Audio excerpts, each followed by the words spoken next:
Assalamualaikum warahmatullahi wabarakatuh.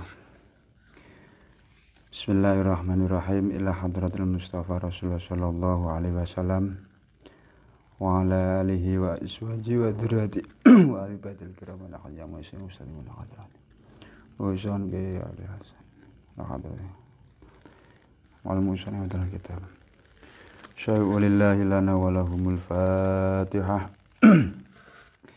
A'udzu billahi minasyaitonir rajim. Bismillahirrahmanirrahim. Alhamdulillahirabbil alamin arrahmanirrahim maliki yaumiddin. Iyyaka na'budu wa iyyaka nasta'in ihdinas siratal mustaqim siratal ladzina an'amta 'alaihim ghairil maghdubi 'alaihim waladdallin. Bismillah, alhamdulillah. Wassalatu wassalamu ala Rasulillah la nabiyya ba'dah. La haula wala quwwata illa billah.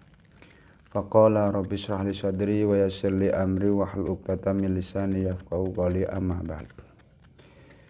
Ma'asyiral muslimin rahimakumullah, kita akan meneruskan kajian yang kemarin tentang adab atau perempuan yang disiksa oleh Allah sebagaimana yang digambarkan oleh Rasulullah saat Rasulullah melihat di dalam ketika Isra Mi'raj. Nah, ini kita masih melanjutkan bab itu. Wa amal mu'allaqatu anapun utawi wong wadon kang den gantung. Birijlaiha kelawan sikil lorone wadon. Fakanat mongkono so wadon iku takhruju metu sapa wadon min baiti asang omahe wadon. Bi ghairi idni zauji kelawan tanpa izin bojone bojo lanange. Wala taghtasilu lan ora gelem adus minal haidi saking adus haid wan nifas lan nifas. Nah, ketika Rasulullah melihat saat Rasulullah Isra Mi'raj diperlihatkan pada perempuan yang sedang disiksa, yaitu pada saat kakinya digantung. Nah, gambaran ini adalah bagi perempuan yang semasa hidupnya itu keluar rumah tanpa izin suami, terutama bagi para wanita yang memiliki keluarga atau suami. Jadi sebagai wanita muslim, ya tentu ketika mau keluar rumah ya izin lah ya.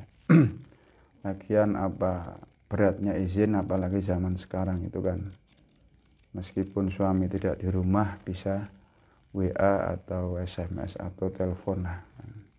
Kira-kira diizinkan apa tidak kan. Jadi tidak ada alasan tidak bisa izin karena suami tidak di rumah atau tidak bisa komunikasi. Kalau sekarang ya segala sesuatu dipermudah. Nah, karena itu ya perempuan yang baik terhadap suaminya itu ketika mau keluar rumah ya dia izin sama suami kan, seperti itu.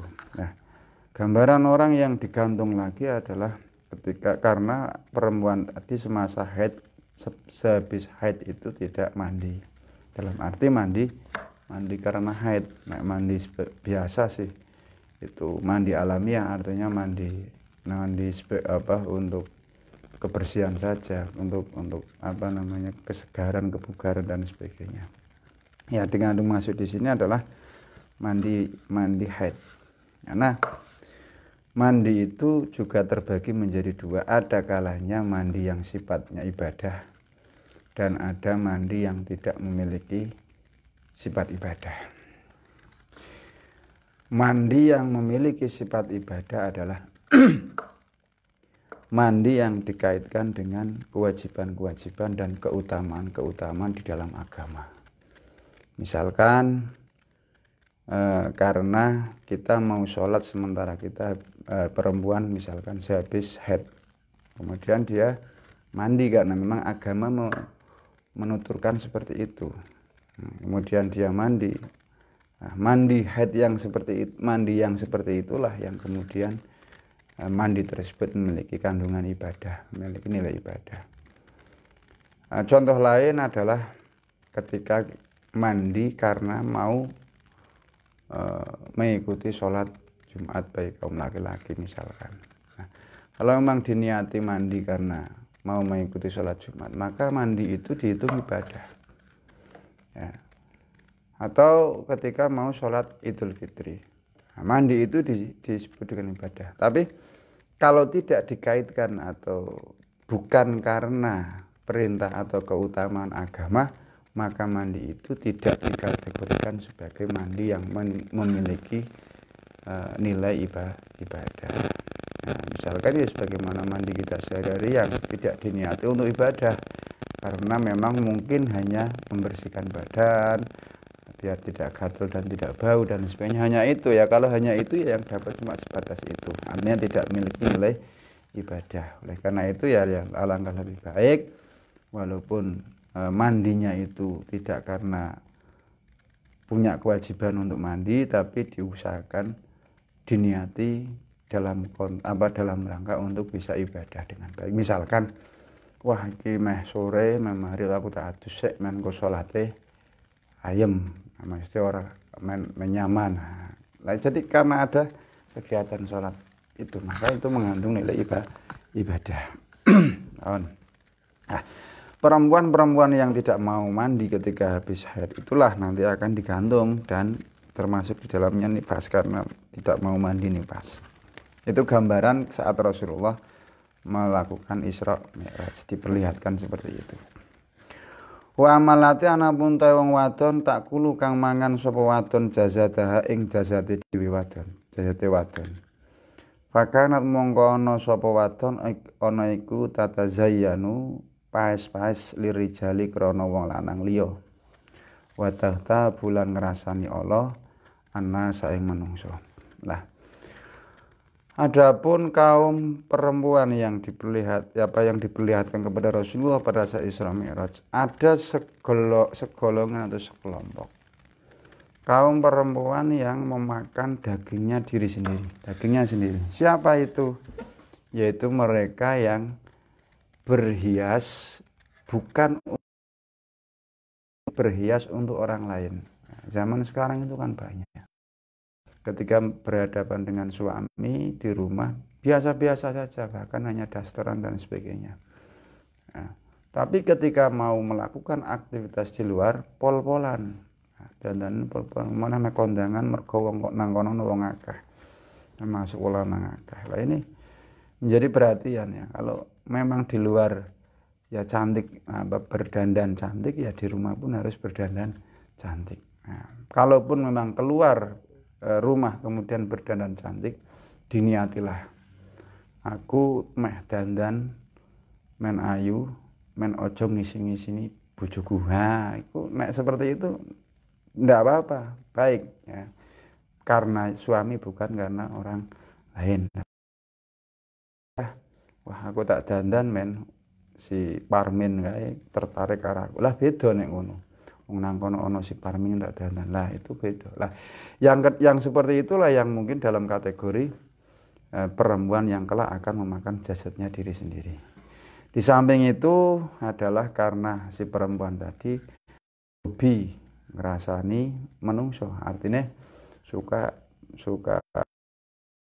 rasan lah, pemene fenomena kaum ibu-ibu itu kan harus kumpul ya tekan ngendi-ngendi ora. Sebenarnya ya meskipun bukan hanya ibu-ibu, tapi ya ini gambaran ya, banyak sekali ya, banyaklah perempuan yang suka menghibah atau ngerasani orang lain. Nah, karena ngerasani orang lain itu siksanya adalah kelak di akhirat memakan daging jasadnya sendiri. Kalau sudah bicara ghibah, sebenarnya itu tidak hanya kaum perempuan, kaum laki-laki pun sama. Kalau sukanya menghibah ya besok akan memakani dagingnya sendiri. Naudzubillah summa naudzubillah. Wa amalati anapun utawi anapun utawi wong wedok wadon yuktau kang den tugel apa jazadua jazate wadon bimikrodin kelawan gunting minanari saing geni neraka fakanat mongko ana sawadon ana iku tushiru mameraken nafsa ing awak dhewe wadon linasi marang manungsa, yakni ngersakaken sapa ingsun liyarau supaya weruh sapa manungsa zinataha ing paes-paese wadon. Wa tuhibbulan dadi demen sapa kuluman saben-saben wong yara kang weruh sapa manha ing wadon bihadi zinati kelawan ikilah pepaes minarijali sangking wong lanang. Nah, adapun kaum perempuan yang gambaran kaum perempuan yang di dalam neraka yang disiksa, di mana jasadnya digunting-gunting dengan gunting neraka. Siapa orang atau wanita yang seperti itu? Yakni orang yang suka menunjukkan awake ning menungso, terutama ning wong lanang liya. Ya, banyak sekali ya sekarang mereka berdandan, bahkan meskipun berpakaian seperti tidak berpakaian, kelihatan lekuk-lekuknya kuwi dengan alasan men disawang men menarik. Menarik wong lanang liya. Nah, ini yang kelak akan memperoleh siksa yang seperti itu. Ya. Wa malati anapun ta wadon sudah rijlaha kang ditaleni apa rijlaha sikile loro wadon ma'ayadaiha sertane tangan loro wadon ilana sibatiya tumeka marang bun-bunane wadon wasallatot lan nyokoti alaiha ing atase wadon opal hayatullah wal aqaribu lan pira-pira wal aqaribu lan kala jengking. Fakanat mongko ana sapa wadon ana iku takdiru kuwasa ala sholati ing atase salat wasyamilan poso walam tatawaddo lan ora wudu sapa wadon walam tusol lan ora tau salat sapa wadon walam tasilan ora tau adus minal jinabati saking adus jinabat. Lah adapun ada gambaran lain perempuan yang diseksa di neraka, yaitu mereka yang kaki dan tangannya dibelenggu. Kaki dan tangannya diikat, dibelenggu, dan kemudian digigit oleh ular dan kalajengking. Nah, gambarannya orang yang seperti itu orang yang bagaimana, yaitu mereka yang sebenarnya berkuasa untuk melakukan sholat atau bisa sholat, bisa mampu melakukan puasa, tetapi di dalam sholat itu tidak wudu, ratus jinabat. Nah, nanti mereka kemudian akan digigiti ular ataupun kalajengking. Wa malati ana wong wadon roksuha kang sirahe wadon iku karok selihing ziri kaya sirahe hingzir caleng. Wa badanu halan badane wadon iku kabadanil himari kaya badane himar. Pakanat mongko iku ana wadon ana iku namatan kang adu-adu wa kalibatan lan kang goroh. Nah, adapun gambaran di sana di neraka di akhirat itu ada perempuan yang kepalanya itu seperti kepala babi, tapi badannya itu seperti badan himar. Himar itu jenis seperti kuda lah. Nah, siapa orang-orang yang seperti itu? Meskipun hanya berupa-rupa itu adalah siksa. Nah, siapa yang seperti itu? Yaitu mereka yang di dunianya itu sukanya mengadu, jadi provokator. Ya, jadi provokator. Ya. Jadi hati-hati. Kalau zaman dulu provokator tradisional itu ya dari mulut ke mulut, ya, melakukan satu adu domba, ya, propaganda provokator agar satu kelompok dengan kelompok lain kemudian berselisih, agar satu orang dengan orang yang lain berselisih. Itu namanya adu-adu, baik sengaja atau tidak sengaja. Tapi zaman sekarang era digital, terutama era media sosial, namimah atau adu-adu itu ya bukan dari mulut tetapi dari jari. Jari yang dituntun untuk menuliskan sesuatu agar terjadi kegaduhan. Tentu dengan menyebar hoax, memberikan berita-berita palsu, informasi-informasi yang mengandung sara, mengandung kegaduhan di tengah masyarakat. Ini bisa jadi kategori namimah. Lah orang-orang yang seperti itu, yang pekerjaannya sukanya mengadu-adu seperti itu, kelak itu rupanya wajahnya seperti wajah babi, badannya seperti badan himar. Alhamdulillah. Itu adalah siksaan, Ya tentu dalam keadaan orang yang hina kan. Nah, bukanlah dasar wajah, bukan seperti itu. Tetap itu adalah orang yang hina. Dan di samping nama ya goroh, ya mau klop, ya provokator, provokasi, dan sekaligus menyebarkan berita hoax. Ya, dan sekaligus menyebarkan berita hoax. Nah itulah gambarannya. Kelak di akhirat itu wajahnya atau kepalanya itu seperti kepala babi, kemudian badannya itu seperti badannya himar. Wa amalati anapun wong wadon kanat kang ana sapa wadon ana iku ala suratil kalbi ing atase rupa asu. Fakanat mongko ana sapa wadon eko ana iku fatabatan tukang fitnah. Nah, ana iku fattanatan tukang fitnah. Tabghatu kang jengkel sapa wadon zaujaha ing bojone wadon.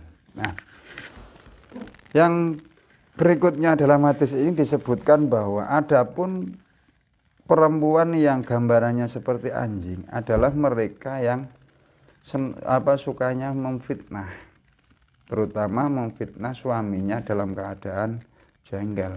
Jengkel malah menimbulkan ucapan-ucapan yang kadang-kadang mengandung fitnah. Ini tidak boleh. Ini tidak boleh, karena orang yang demikian itu ya kelak tadi di akhirat gambarannya seperti gambaran anjing. Jadi hati-hati. Maka ya sebenarnya meskipun hadis ini adalah gambaran-gambaran kaum perempuan yang mana Rasulullah melihat itu di akhirat ketika diisrokan oleh Allah, maka sebenarnya berlaku pula kepada kaum laki-laki, terutama yang seperti hibah tadi, seperti nyolo, goroh dan sebagainya, ini juga berlaku bagi laki-laki. Oleh karena itu ya sama-samalah hati-hati dalam hal ini kan, seperti itu. Arti dados tiyang estri ingkang melehaken ora tahu weruh kebagusane lanange, menika amalipun sae 70 taun ical sedaya, senajan ahli puasa lan ahli tahajud. Dene tiang estri ingkang digantung susune menika tiang estri ingkang nusoni bayinipun tiang sanes mboten kelawan izin jaleripun.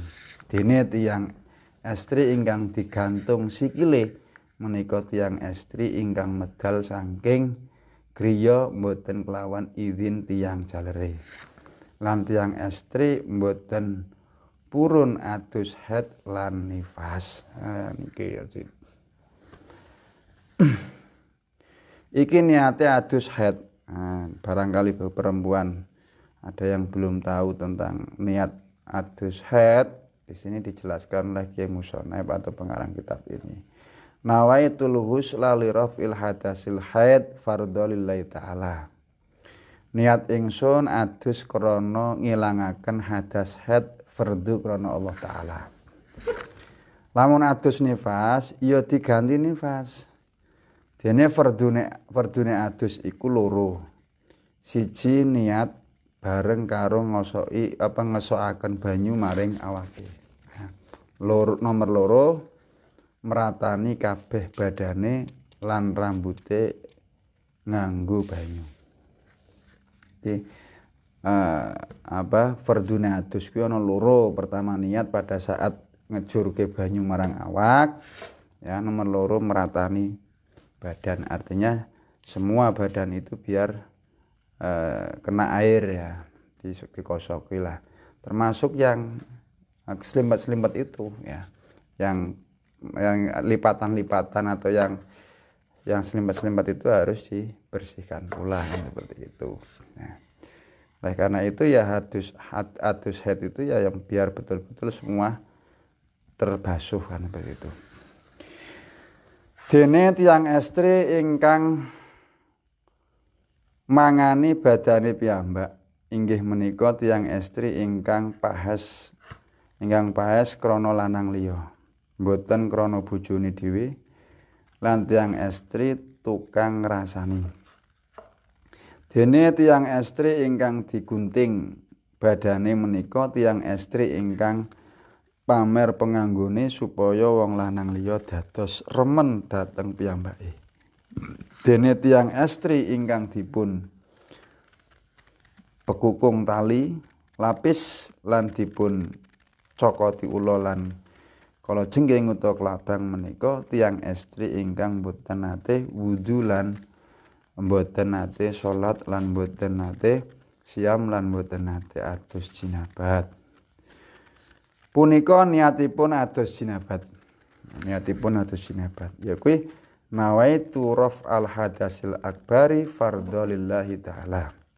Niat ingsun adus ngilangaken hadas gedhe fardhu miturut perintah Allah taala. Dene tiyang estri ingkang rupa ndas babi awak himar menika tiyang estri tukang adu-adu lan tukang goroh. Dene tiyang estri ingkang rupa asu menika tiyang estri tukang mitnah jaleripun lan merengut. Nah, naudzubillah summa naudzubillah, mudah-mudahan kita semua dijauhkan dari sifat-sifat tadi, karena biar bagaimanapun ya kita selalu bersentuhan dengan perilaku yang seperti itu. Nah, artinya melihat maupun kadang-kadang mengalami sendiri. Oleh karena itu kita minta perlindungan dari Allah, la haula wala quwata illa billah, agar bisa dijauhkan dari sifat-sifat atau perilaku sebagaimana sudah dijelaskan. Mudah-mudahan Allah memberikan pertolongan kepada kita. Amin Allahumma amin. Al-Fatihah. A'udzubillahi minasyaitonir rajim. Bismillahirrahmanirrahim. Alhamdulillahirabbil alamin. Arrahmanirrahim. Maliki yaumiddin. Iyyaka na'budu wa iyyaka nasta'in. Ihdinas siratal mustaqim. Siratal ladzina an'amta 'alaihim ghairil maghdubi 'alaihim waladdallin. Rabbil alamin. A'udzubillahi minasyaitonir rajim. Bismillahirrahmanirrahim. Allahumma shalli 'ala sayyidina Muhammadin wa 'ala ali sayyidina Muhammad. Alhamdulillahirabbil alamin. Hamdan syakirin hamdan na'imin. Hamdan yuafi ni'amahu wa yukafi'u masyidah. Ya Rabbana lakal hamdu kama yanbaghi li jalali wajhika wa 'azimi sultanik. Allahumma anfa'na bima 'allamtana wa 'allimna ma yanfa'una warzuqna ilman nafi'ah.